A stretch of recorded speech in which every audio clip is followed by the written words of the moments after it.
Sebuah negara atau wilayah biasanya ditandai dengan batas atau patok wilayah, tak terkecuali Keraton Yogyakarta.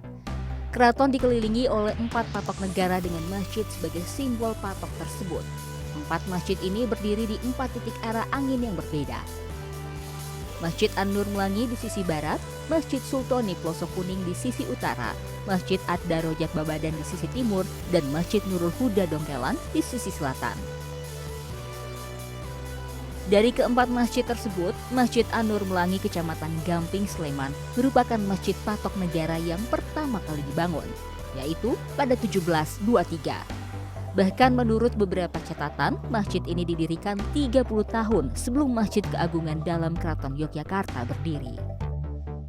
Yang pertama kali dibangun, kalau melihat kronologi, ya ini sebelum Keraton Ngayogyakarta berdiri, Masjid di Melangi itu disebut di dalam satu temuan 1723. Jadi itu jauh sebelum sekitar 30 tahun sebelum Keraton Ngayogyakarta ini.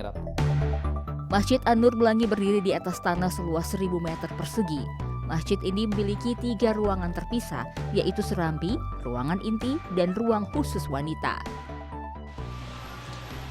Jadi seperti inilah cara memasuki Masjid Nur Iman Patok Negara Melangi. Nah, ini adalah masjid pertama patok negara yang dibangun di Yogyakarta. Jadi kakinya itu harus dibersihkan terlebih dahulu, dibasuh, baru bisa masuk ke dalam masjid.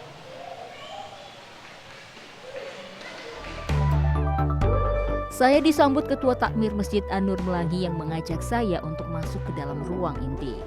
Masjid ini terlihat sederhana dengan warna putih dan coklat yang mendominasi. Salah satu peninggalan Kiai Nur Iman yang masih bertahan adalah mihrab yang masih digunakan untuk berkhutbah hingga kini. Pemberian nama Dusun Melangi ternyata juga memiliki arti tersendiri. Jadi artinya melangi itu tadi apa, Pak? Melangi itu mulangi. Mulangi itu mengajar.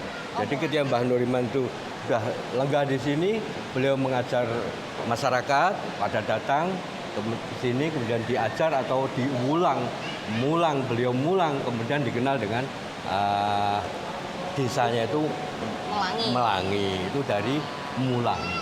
Dari mulang ya. Kiai Nur Iman adalah tokoh yang berjasa dalam penyebaran Islam di Yogyakarta. Ia merupakan kakak Sri Sultan Hamengkubuwono I. Meskipun ia merupakan pewaris tahta, Kiai Nur Iman memilih untuk berdakwah dan mengajarkan Islam. Jasa Kiai Nur Iman dalam penyebaran Islam di Yogyakarta terus dikenang hingga kini.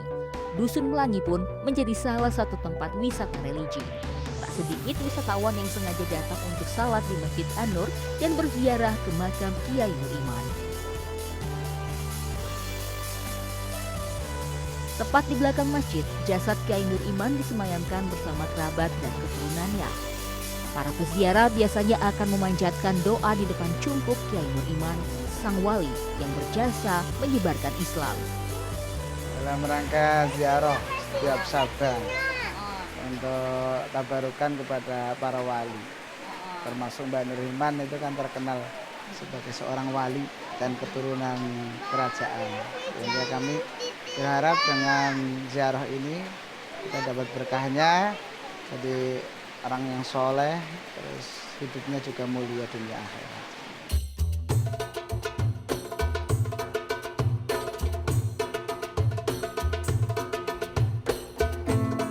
Seperti namanya, Melangi atau Mulangi yang berarti mengajar, maka tak mengherankan jika dusun ini memiliki 17 pesantren dan disebut sebagai desa para santri.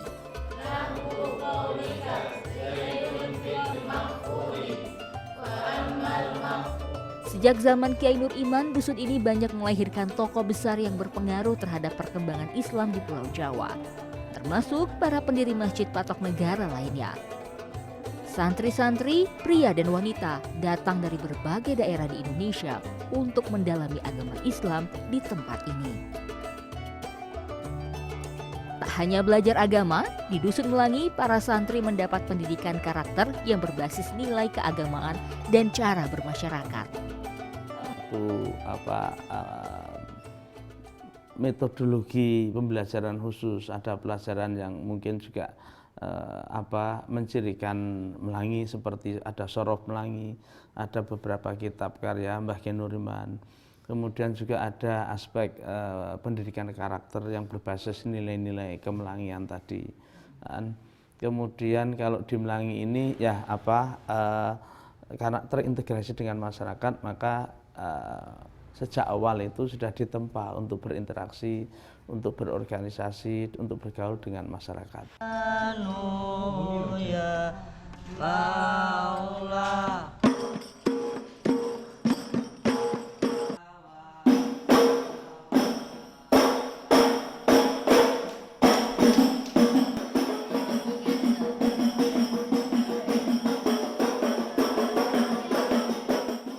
Berkah dari Kiai Nur Iman tak hanya berupa warisan ilmu agama, tetapi juga ilmu budaya.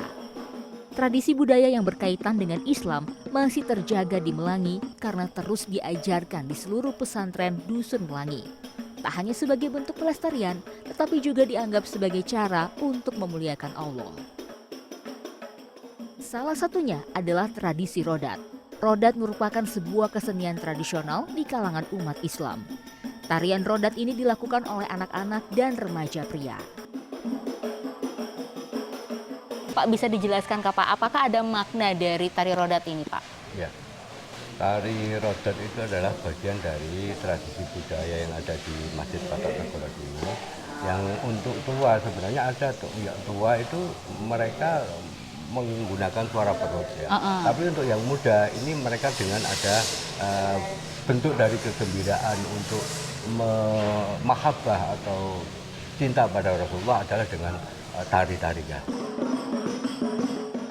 Berasal dari bahasa Arab yaitu kata roda yang bermakna bolak-balik.